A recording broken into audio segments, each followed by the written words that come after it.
Welcome to Album Coverage, where we run down an artist's recorded output album cover by album cover. Today we're going to look at the bearded Texan boogeyman ZZ Top, whose career, believe it or not, goes all the way back to the late 60s. Their debut album came out in 1971, and it's called ZZ Top's first album. I'm always impressed when a band has the foresight to recognize that their first album is that and name it as such. This album cover has just a tiny little portrait of an electric guitar in the center, and most of the cover design is the name of the album, rather intricately printed. The Z's in the title are so fancy that it kind of looks like it's ZEZETOP or something like that, which, would still be pronounced ZZ Top, but that's not the name of the band. Anyway, it's a pretty simple looking design like that artsy kid in your high school class might come up with. And it complements quite well 1972's Rio Grande Mud. I say complements in that they're both the same tone, the same beige color. And this is the three of them, perhaps in the Rio Grande. If so, then the mud at the bottom of the image is in fact Rio Grande Mud. I don't know, but it's a nice cover all the same. Nothing fancy about the font used this time. It kind of looks like it's intended to be burnt into leather, except of course that it's not leather. It's an image of the three of them swimming in the Rio Grande near a pile of mud. So, keep up. Tres Hombres is probably their first classic album, and it really does not have a classic album cover. This is 1973, by the way. It has one picture of each of them, each of the Tres Hombres. I'm not sure. I'm probably going to be damaging the Spanish language pretty terribly here, and I apologize for that. But it's green, it's very green, and the font in which the title of the album is written is kind of, Mexican-ish. This is something that we're going to see a lot with ZZ Top here. They are a Texan band, they're not a Mexican band, but they seem to have a lot of iconic imagery that comes from Mexico, and this is just an example of that. Tres Hombres, very green cover again, and that's all I have to say about it. Fandango, this is a live album, and you can tell it's a live album because the photograph is of them performing live, wearing nudie suits. The beards there that, there's this classic thing that two of the three have beards and the third one is named Beard. That's already established by 1975 when this album came out. And yeah, that's it. It's them in concert. The F in Fandango is so large it takes up like 20% of the entire album cover. And actually appears to be a 7, really, but the album is not called Seven and Dango. Tejas, you can definitely see this theme going on. There's a lot of Spanish-named albums. In fact, there's a run where all of them are Spanish-named. Tejas being Spanish for, well, you guessed it, Texas, their home state. And there's a pretty evocative album cover. There's mesas in the background, and there's a bull in the front, or is that an ox? I don't really know the difference. It's obviously hand painted, and the way that the name ZZ Top is written, the word typography is something that actually we're going to see over the next. No, only the next album. But the next album being a greatest hits album, it's a pretty well-known album cover. So let's just go ahead and look at that then. That's the best of ZZ Top. This came out in 1977. Most of their actual hits followed this album, which is kind of funny. But ZZ Top's one of those bands who had like parallel careers, like a different career in the 70s and a different career in the 80s and beyond. So, among a certain group of fans, by 1977, they'd amassed definitely enough hits. 10 legendary Texas tales. This thing is designed to look like a cowboy magazine album cover. The three of them, three men anyway, sat out by an open fire with a saddled horse nearby.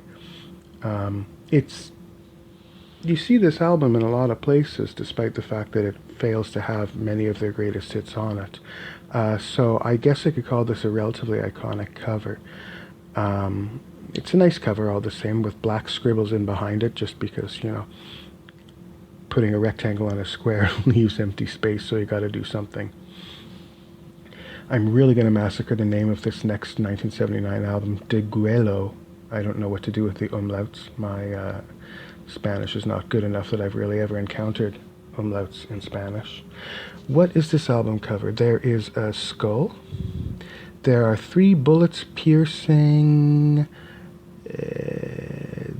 a ship mast. Yeah, I don't think it's a wing. It's too hard cornery for that. So maybe this is some kind of piratey thing.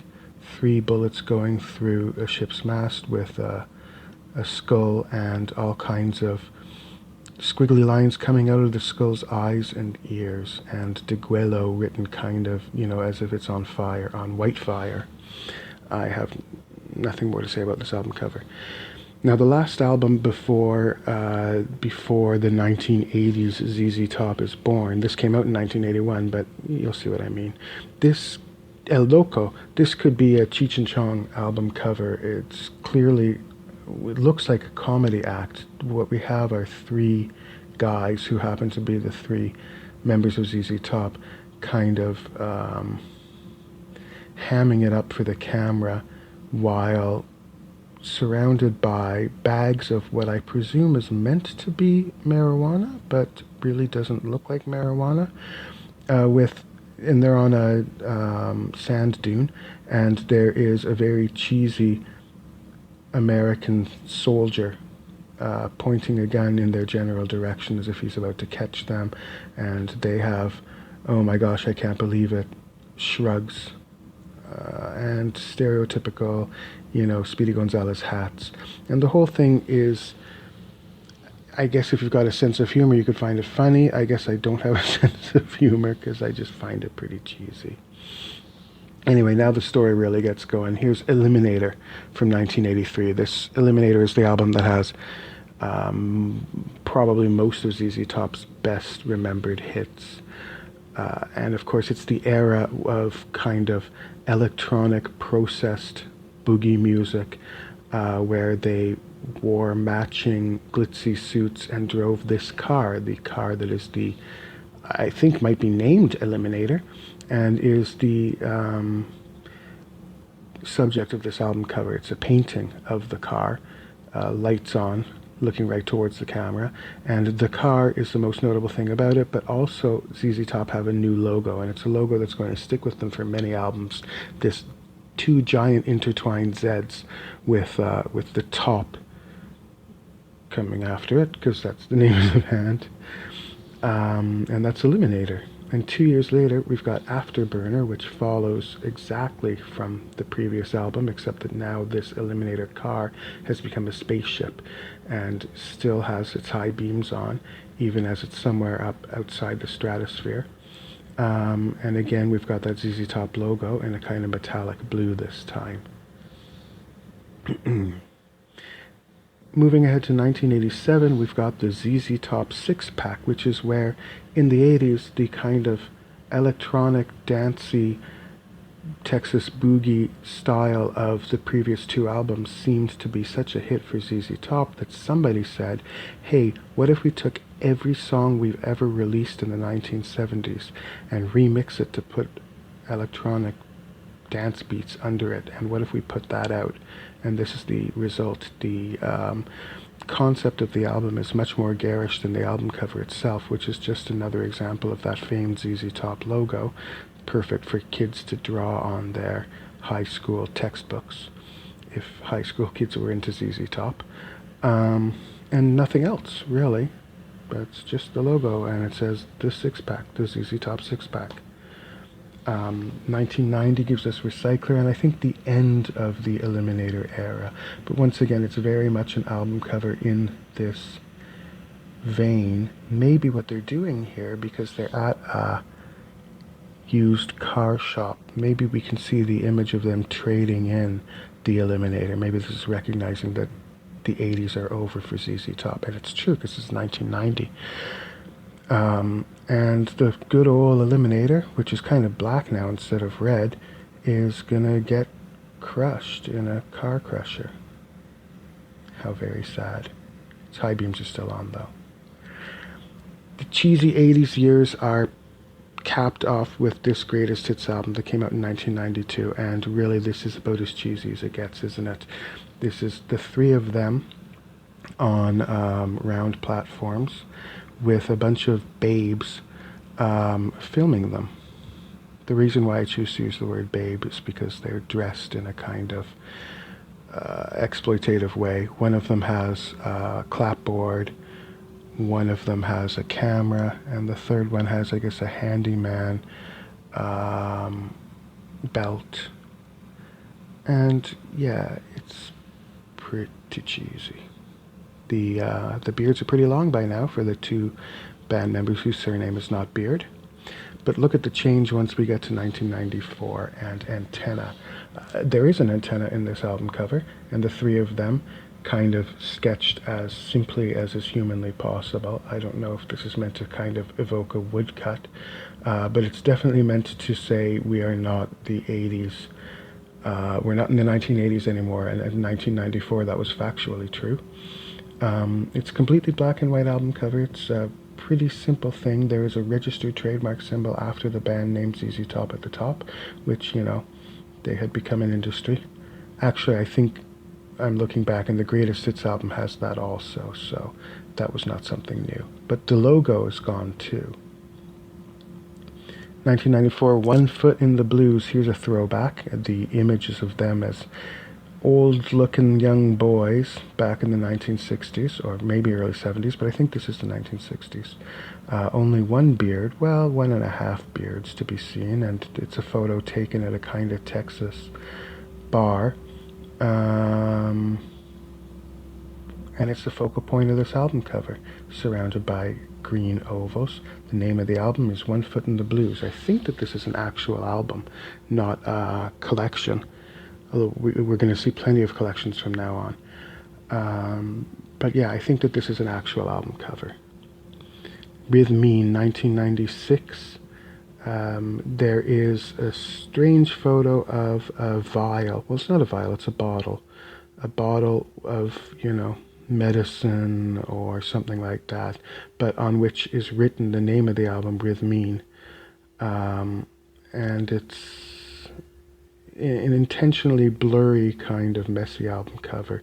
There's something next to the bottle, like a group of wires. I'm not really sure what to make of it. Is it a brush? Maybe it's a brush of some sort. And the band's name again is written, but not using the logo. They've clearly given up on the logo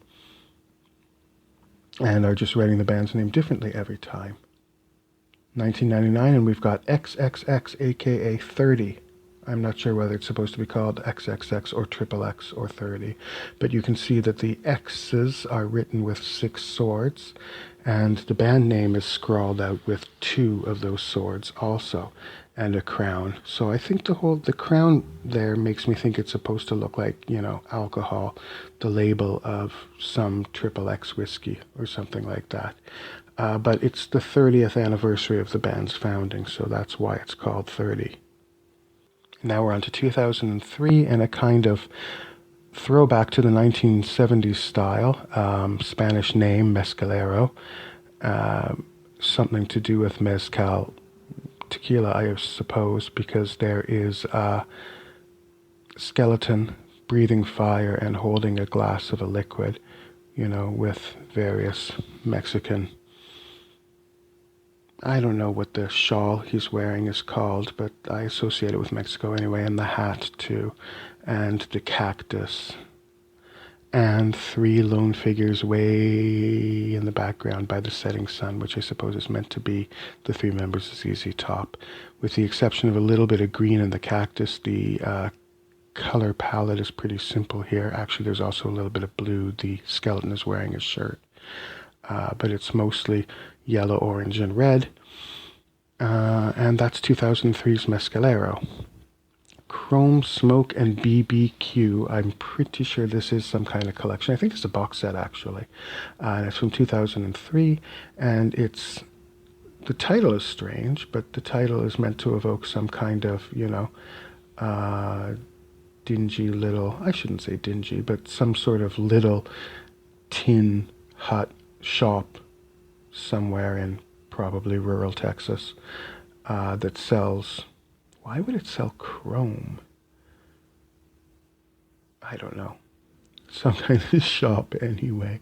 And that's what the album cover is. It's a very wide door on a building made out of tin, and it says ZZ Top on the roof.